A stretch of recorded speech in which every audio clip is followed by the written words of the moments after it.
So just a few minutes or so ago, I was downstairs. I got this thing where just really trying to be intentional with helping out a little bit more and just doing things. And so I was finishing up something, and as I was finishing up, I kind of left something, nothing too significant, but just left something a little undone. And so I remember in the moment thinking that, you know what, my wife would be okay.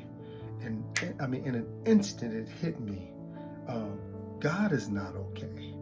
And it just made me think that, you know what, my wife would have been okay with what I was leaving undone, but God wasn't okay.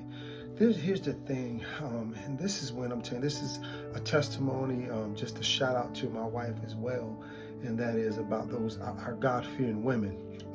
Quick shout out to them too, because if I'm doing something, and although I could say my wife would be okay with what was being left undone, she will be pleased with what's complete.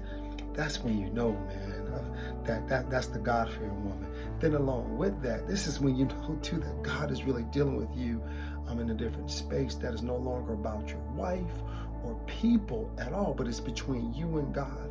Is that when you're doing something, man, when you're doing something, and you can even think about how the people might feel, but you do the task, you do the job, you do the thing because you know how God is going to feel.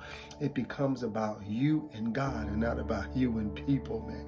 And I just want to share this with you real quick, man. When we do this text and we live out that text, do things as unto the Lord and not as unto man, God takes us and puts us in different spaces. To some it could seem crazy, some it could just seem weird, and some it could just seem odd. But in the eyes of God, man, it's pleasing. And here's the thing, when we please God, we got that God-fearing woman, we're going to please her too, man. But at the end of the day, man, when the rubber meets the road, it's always about just pleasing God, man. Anyway, love you so much, fam. Peace.